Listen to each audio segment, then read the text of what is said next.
Welcome back to West Texas View. Randy has been talking about the book, the special book fair that is coming up, and this is so exciting because of the author that's coming and that's involved. And I want you to tell us all about that author. Okay, I'm so pleased to be able to talk about this. Neil Gaiman is the author of comic books, children's books, middle grade books, screenplays, science fiction books, adult novels, TV series, you name it. He has probably written something in that genre. So I like to say that Neil Gaiman is a genre unto himself. You know his writing when you read it, and he has written something for everyone out there. And he's involved in so many things you don't know about. Oh, absolutely. He's got his hands in all kinds of stuff. One of the things that really impressed me was that last year the United Nations asked him to go to Syrian refugee camps in Jordan because he is so influential that they knew just having him there would bring attention to that plight. And he was able to go and spend a week there and come back and talk about it. And because he has such a huge following, over 1 million Twitter followers, that he was able to get the message of that out. And that's very unique for an author. You know, usually they ask movie stars or they ask music stars and stuff like that, but to have an author do that is amazing.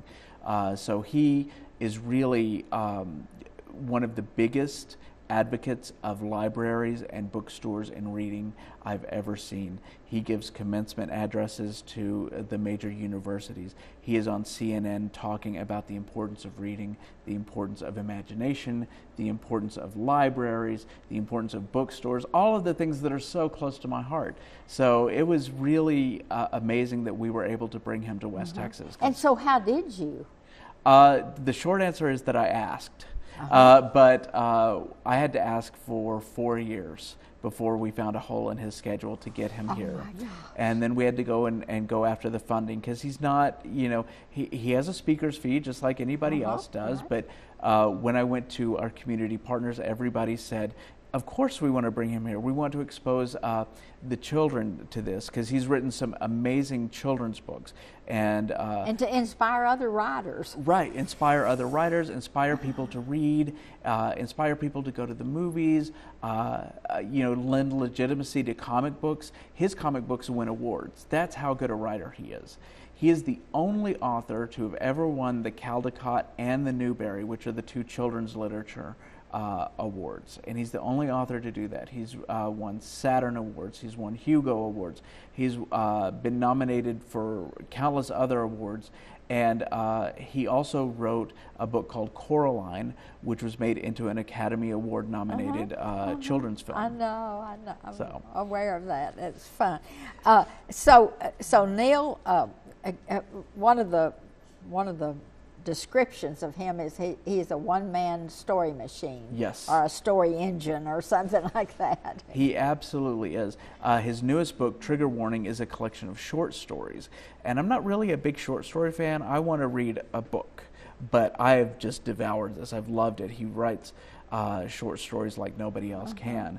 But we were so thrilled to select The Ocean at the End of the Lane as the One Book Odessa selection for 2015. So we're going to have a whole list of book club meetings all across the community to talk about this book. And then every Saturday, we're also going to have community screenings of Coraline and Stardust, and Mark 10 Theatricals is going to put on Coraline the Musical. We're going to have a Doctor Who party at the Ector Theater because he's written episodes of Doctor Who. And I also want to give a shout out to HEB, because they donated enough funds to One Book Odessa to buy enough copies of Coraline for every 7th grade Avid student in the district. Goodness So gracious. I'm so thrilled to see this kind of support from our community partners, and thank you HEB for doing that. And what a gift to those young people. Oh yes, to have them be able to experience an author like that is amazing. I wish that it happened when I was in school. So for me to be able to help give that to the students that are here now, because there might be a best-selling author right here in West Texas who is in school right now and sits there and listens to Neil Gaiman talk. Or even a best-selling adult that has never had the courage to sit down and put their thoughts on paper or to share it with anybody. Absolutely. Which is really what the very basic thing that we're going back to, is to touch the hearts of everybody here in some way. Yes. So if you want to know what our schedule of events is, go to facebook.com/OneBookOdessa, like our One Book Odessa page, and you'll get the whole schedule of events for the entire run of the program. I also want to say thank you again to the Education Foundation of Odessa, who has been such an amazing partner from day one of One Book Odessa. They were one of the first people to say, how can we help? And they've been a partner with us consistently throughout the run of this. I can't say enough about those wonderful people. But tell us some of the other things that you're doing. What are you doing in the way of theater or music or? Well, Mark 10 Theatricals, like I said, is putting on a musical version of Coraline, the musical, as part of One Book Odessa. We're going to, the Ellen Noel Art Museum is going to screen the movie Stardust, which is based on Neil Gaiman's book. The Ector County Library is going to screen the movie Coraline. The Ector Theater is going to screen his Doctor Who episodes, and we're going to invite people to come see that in costume. So we want to see everybody in their best Doctor Who costumes. Every Tuesday, we're going to have a book club meeting. We're going to have it at OC, at UTPB, at the Ector County Library, and at Homemade Wines, and be able to discuss the book and its impact on the readers and the impact on the community. One of the best things about a citywide read like this is that you could be sitting in a doctor's office and you see somebody reading this and you can say, what chapter are you on?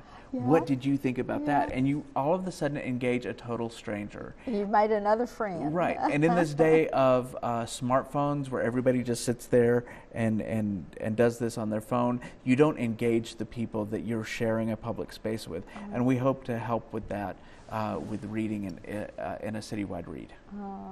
I'll tell you, one of the neatest things about our programs last Sunday and this Sunday has been the passion and the excitement and the enthusiasm that Randy Ham has brought. And I encourage you to call that number that's rolling across your screen as Randy talks and get him to give you more information and more ways that you can access it and be a part of it.